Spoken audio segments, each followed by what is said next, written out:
current financial status of Medicare? Well, here to talk with me about that is Jae Oh, author of Maximize Your Medicare. Jae, welcome. Thanks for having me, Bob.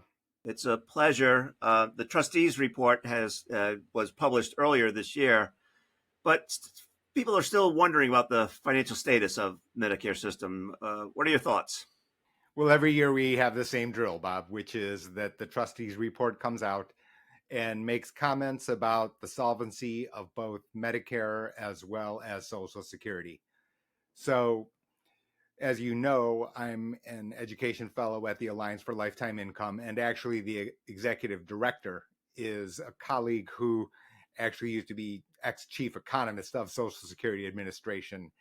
And I would share basically what he has said. His name is Jason Fichtner, which is to say that the idea that Medicare, Social Security specifically would go broke is kind of hysteria to me.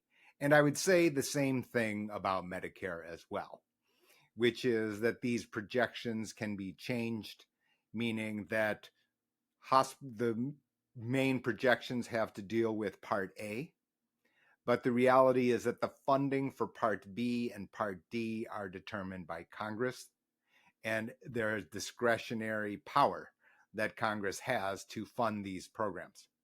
So the idea that I would lose sleep overnight over either of the two, to me, it seems far-fetched, to be candid. So, Jay, given all that, what are the main challenges that Medicare is facing today from your perspective? Well, that said, we are not completely out of the woods, which is we still have notable fiscal and demographic challenges. 2024 is the year that more people will turn 65 than at any point in US history. And the reality is 11,000 people a day. So the fact is we are still going to have this pressure, and we still have a very high level of healthcare cost expenses in the US. So as a result, we are continuing to have this pressure, and the CMS and all parties are facing stress, every stakeholder facing stress to try to push down the systematic healthcare costs while also allowing access to the healthcare services that people desperately need. Yeah. So, given all that, how do these challenges affect beneficiaries? Is there negative adverse effects?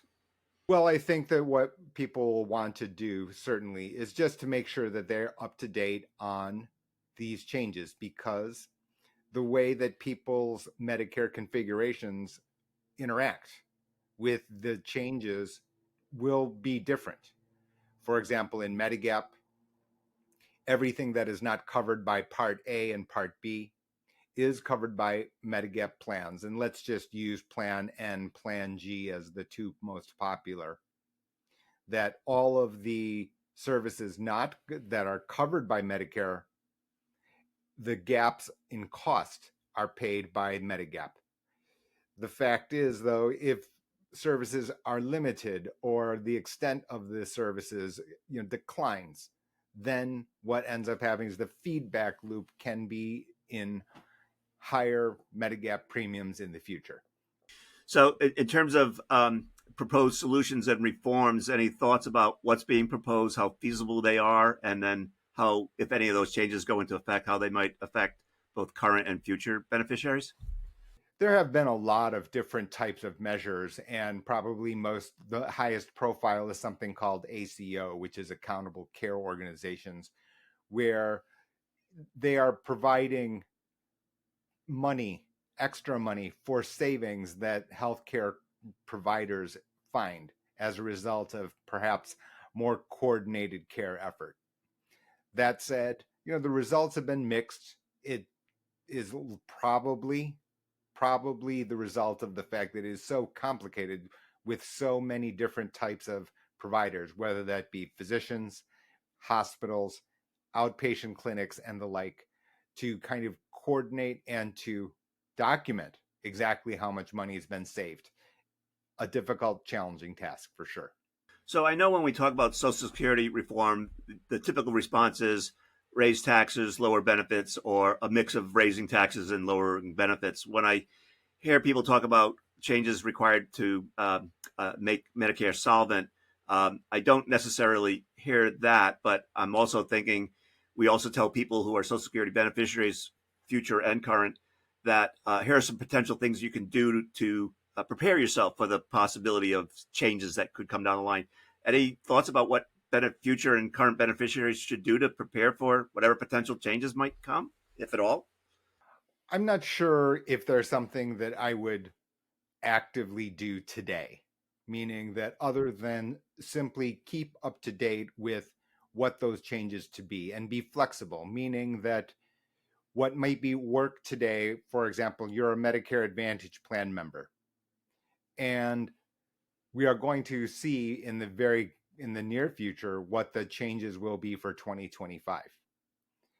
The fact is that you may benefit either by access to healthcare providers that you prefer or lower out-of-pocket costs by switching plans, but you won't know unless you actually actively do some work, have someone who guides you to make that calculation so that you can reasonably try to optimize your healthcare costs for the coming year.